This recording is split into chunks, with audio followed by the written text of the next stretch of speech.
I want to share with you what I am learning in this journey with my father's situation.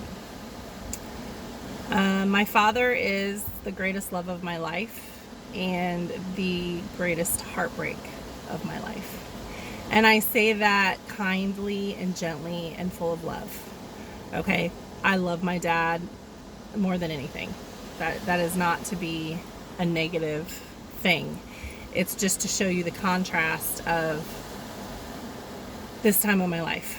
And I want him to be at peace. And so I understand that he's ready to go. I totally get it. And of course I'm sad, but what kind of life is he living with dementia? He can't express himself the way he wants.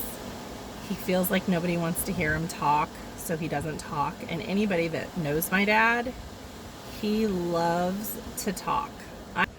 He's a talker. He loves people and always has. And when he retired and got out of, going to the office every day, that was kind of, that was his purpose. So he thought, right? So it was like, what am I here for? I'm not doing what I love, which is my work. And I'm sad for that because his purpose was way bigger than that, but he didn't realize it or see it. So now, as I've come to this place in my journey, I've lost my mom in 2020, and now I'm losing my dad. I have a whole new appreciation for my parents. My parents have been the greatest teachers of all time for me. They have helped shape me to become who I am. And I'm grateful for that. They did the best they could. They were not healed. They had a lot of their own demons and things that they had been through. So they raised children never healing those parts of themselves, which is why I think that my journey on this earth now is so profound and important, because it's my job to take the pain and the suffering that they endured and the people, the ancestors before them, like our line as far as it goes back. Like, it's my job to be here to be the light and to be the one that ends all the generational curses, as people say, or generational pain. Because I don't know how many of you know, but you get things from your parents and your parents' parents, and the back, it goes on and on. Like, there's certain things that get passed down to you that no one has any control over. It's just, it is what it is.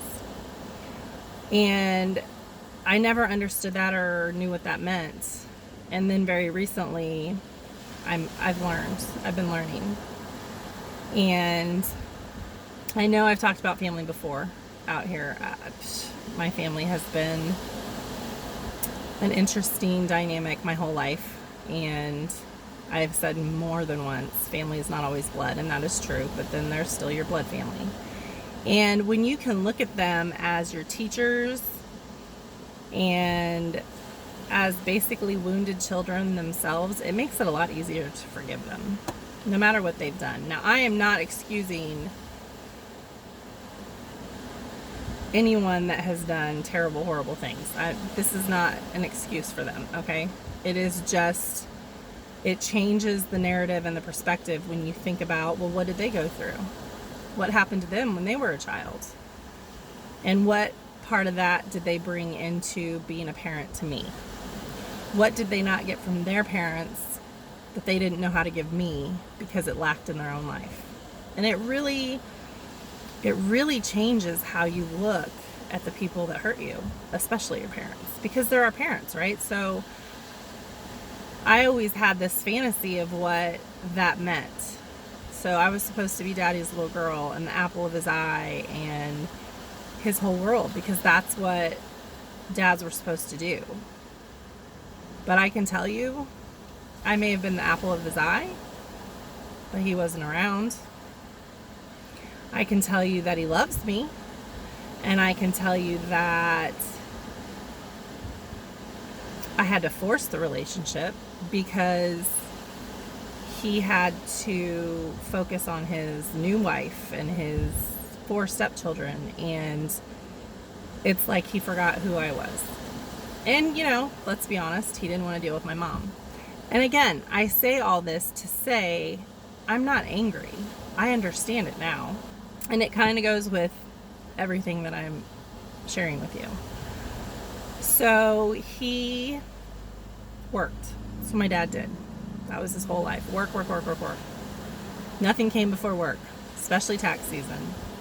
And not even his daughter. And my birthday fell every year in tax season. I remember I was getting ready to turn 35.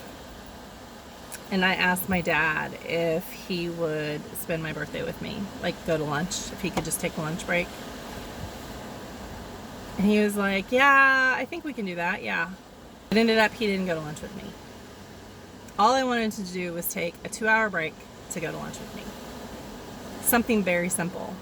But I can tell you now, I bet you he wishes he'd take me to lunch. It's just the facts. I mean, he didn't always make the right decision. Finding out that my dad is dying has brought up a lot of things. But most importantly, the one thing I want more than anything for him is peace. I want him to be at peace. He knew he had dementia. He was aware. You know, I think he thought people didn't want to hear what he had to say because he had the dementia. That wasn't the truth. It was just the people that he was around. And it's like he's trapped in his body and he can't express himself. So, like, who wants to live like that? I wouldn't. Before my dad really got bad, which I still don't feel like he is quite where my mom was by the time I lost her, but we had hours and hours of conversation, just him and I. And I have spent a lot of years working on forgiving my dad.